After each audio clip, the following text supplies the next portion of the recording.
Hey friends, welcome back to the studio. If you don't know me, my name is Leah and I'm a full-time collage artist. 2 years ago, I put out my most popular video called How to Be a Better Collage Artist. In light of that, I never made one for just how to be a better artist in general, and I think that that's something that's very useful for a lot of you. So here we go. This is part 1 on how to be a better artist.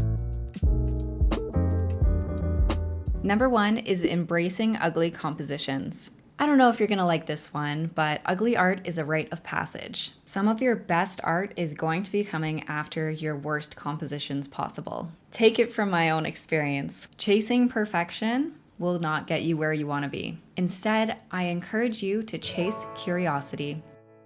Let's try to make something that looks like a raccoon broke into your house, grabbed your art supplies, whipped it on a piece of paper, and left. Somehow that is the type of art that I swear to you will lead you to making your masterpiece. If you already have compositions that you're not happy with, why don't we critique them? Let's try to figure out why it's not working for us. Is it the colors, the composition? Does it not feel like you? Are your motives wrong for creating a piece that looks like this? The best way to improve on your art is to become a really sharp eye at figuring out what you like and what you do not like. It is 100% in our nature to critique everything that we create. But, like the artist way, a book suggests, having this criticism too early in your practice is artistic abuse. When you usually start out making art, it's to express yourself, to relax, and then you're going and you're attacking it immediately. When I teach my collage workshops, the first thing people always do is criticize their art, and I urge you to stop doing this. They have this idea of comparing their work to mine, for example, which is not productive for anyone. This is a person trying this medium for the first, maybe second time,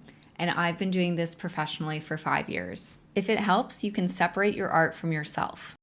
Think of your art as someone else created it. Would you be as harsh on it, or would you just critique it as it is? So today, I'm challenging you to go out and make 100 ugly artworks. Yes, 100. That sounds like a lot, I know, but with quantity of work comes quality. One of my favorite studies concluded this. Half a class was told to make one masterpiece by the end of the course. The other was told to make as many pieces as they could. And as you can imagine, all of the best pieces were in the second one. They had made so many pieces that they had the skills they needed, versus the other ones that pondered and thought about what they were going to make and how perfect it could be. It's not really about making the perfect piece, it's about being curious. One of my friends said when she's stumped, she tries to make the ugliest artwork she can, and it always gives her new ideas for the next piece. So I highly recommend you try out this method. Number 2. Name your artwork like you're a poet on a coffee binge. Titles are part of a narrative. They emote. People buy art because of emotional attachment. It's going to be a lot harder to fall in love with a baby called Untitled 3 than it is to fall in love with something called The Fish That Knew Too Much, or Cornelia, The Spring Garden, Salutations from Italy. I'm just spitting here. Be absurd, be poetic, be creative, be curious. Create a story with the title. If you went on a trip and this painting covers where it's from, it would be really great to say the geography of it in the title, or come up with a title that kind of provokes that emotion so people kind of get an idea for where it's from. I'd like to say that there's a better feeling in this world than going to an art show and people reading my titles and kind of getting a giggle out of it, but there isn't. You're robbing yourself and your audience of a little giggle or a feeling and emotion. There's so many things that a title can bring to this piece. Here are some examples of mine. For example, this piece, Alexa, people loved when I had it at art shows. First, they would see the piece, and it's thought-provoking for sure, and then they would lean over and see the title and absolutely lose it. So definitely think a little bit harder when you're naming your pieces. Think of them as your babies. They deserve a proper name, not a tag like a cow. People want to buy a baby. They don't want to buy a cow, if that makes sense. Number 3, the finish of your finished pieces is going to make or break your art. Is it finding the best varnish that works with your paintings? Finding the best frames? Framing your paintings? Ensuring the sides of the paintings are complete? Having unique matting? All of these things make your artwork look complete. Now, on Instagram, for example, we are prone to just posting the scanned version or a nice shot of the artwork. But let's let people envision this in their home. For me, that means on my website, making mock-ups of the artwork so that people can see and envision what they would look like in their home. I try to pick the best frames for each artwork, and by doing so, I think this is why my art is successful in selling in real life. This is how you're going to stand out against everyone else. Do you have a certificate of authenticity? Are your works signed all in the same way? You're going to want to think about these final little details. The piece is not complete until it's at this stage. How can you add your own little touch and twist onto every single piece, making it a unique experience for your buyers? And if you're just hanging your artwork in your own house and you're a hobbyist, this is also something that's very important. Make your pieces feel a certain way. Again, this relates back to the emotion part. You want people to see your artwork and know that it's from you. Number 4, your lack of discipline is hurting you. Now this one, I'm gonna get real with you. Finish your projects. This is not a matter of your ADHD. You cannot use that as an excuse for everything. Because I know for a fact that that's not why it's done. It's because you're not disciplined in your practice. Get obsessed with completion of projects. Unfinished work is only going to teach you a half lesson. Finished work is going to teach you everything. I truly don't have a lot of half-baked projects, and that's because I just push myself to finish them. This can be really hard to learn, but it is something that you learn. If you don't have discipline, it's like going to the gym. You're going to have to learn it as a skill of discipline. Yes, you're not always going to want to do it, but if you force yourself to, you're going to get in the habit of finishing works. I hear this a lot in people with ADHD, so that's why I'm coming for you guys. You can finish it. You can. I know you can. The issue is that you don't have the discipline to force yourself to. And I get it. When I have my attention on something else, I find it very hard to finish the other thing. And I think a way around that for me, at least, is to give myself options. It's like, okay, here's 3 unfinished things. Which one of these 3 things do you want to do? It's not, what do you want to do? Open thing. This is what they use for toddlers to make them feel like they have choice in life. Like, which outfit do you want to wear, A or B? And I think we need to start training our brains like that as well. You have these 3 projects that are not done. Which one are you doing today? Do not start a new project again. I will also say, if you promised yourself like, wow, it's been so long since I made art, tomorrow I'm gonna get up early and I'm gonna do it. Do not do yourself dirty like that and snooze your alarm. This should be something that you're excited to do. And sometimes if you're burnt out from work or something else, it's very hard to put yourself into the shoes of being like, let's do something enjoyable. In this example, I promise you though, if you get up and you make art, you're gonna feel so good. You owe it to yourself to pursue your artistic gifts, and you're the only one that can do that. So if you're stopping yourself from doing it, you're not gonna do it. No one else is holding you accountable. No one else is gonna hold your hand and tell you it's time to make art. I honestly just love to put it in my calendar. No one can book me, no one can talk to me for that hour. Find ways that will work for you. But in summary, you owe it to yourself to pursue your art. If you don't, it is artistic sabotage. Thank you. Number 5, stop criticizing yourself. In a world of negativity, be your own friend. Be your own cheerleader. I've said this in a lot of my videos, but your art literally has nothing to do with you. You are simply a vessel for this communication style.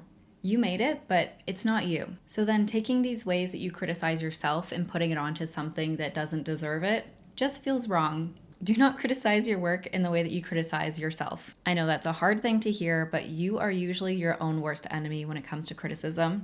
Criticizing yourself is one thing, and I think it's probably the least productive thing you can possibly do in this world. But then applying it to something like a pile of clay that needs to be sculpted is just unproductive. One of my favorite books growing up was by Roald Dahl, and they showed this picture which just stuck with me forever. I'm just gonna read this excerpt and you can see if it resonates with you or not. Why would this happen?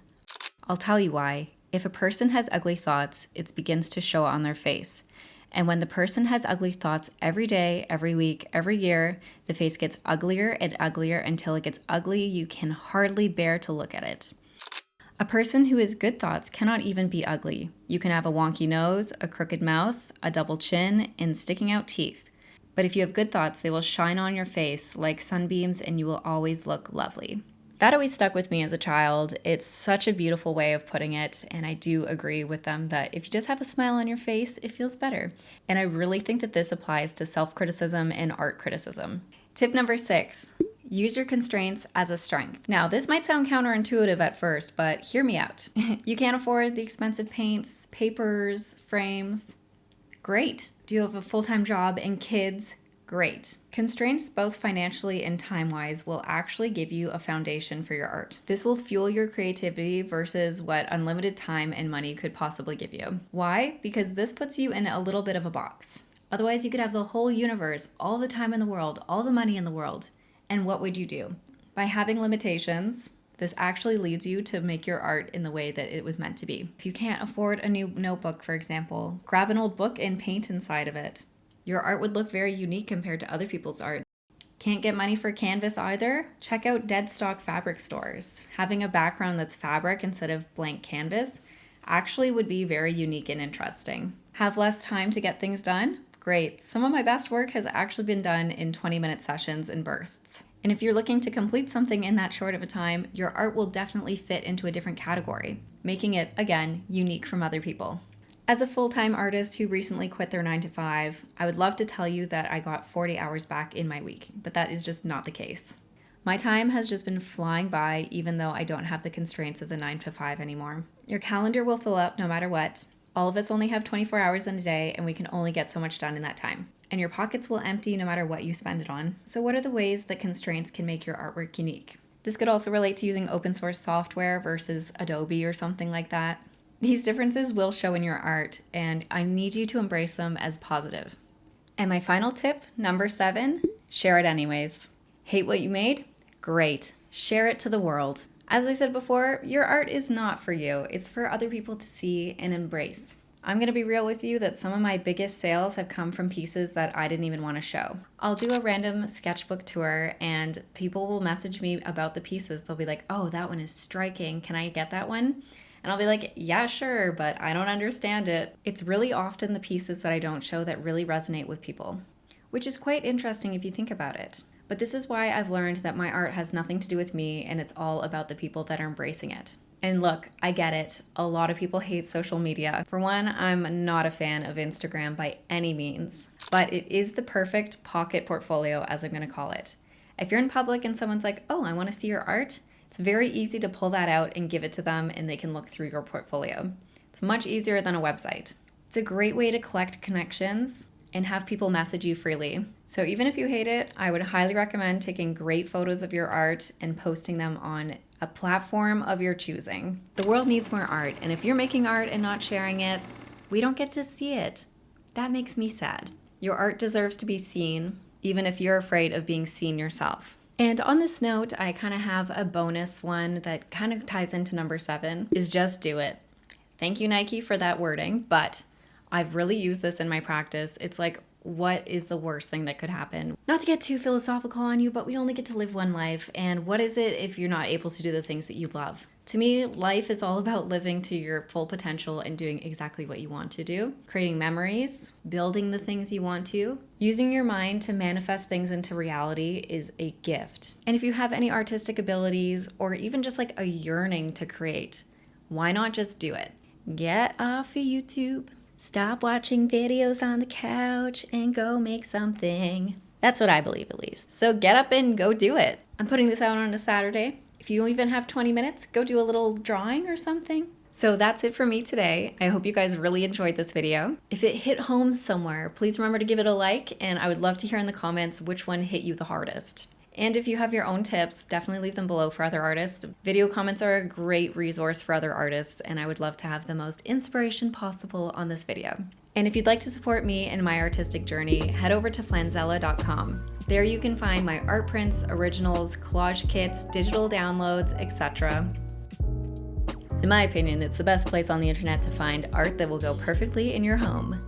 Or if you're interested in trying collage, you can get a collage kit, which is a great way to get a variety of images that you can then collage with. So go on, make some art, and I'll see you guys next week in the studio. Bye!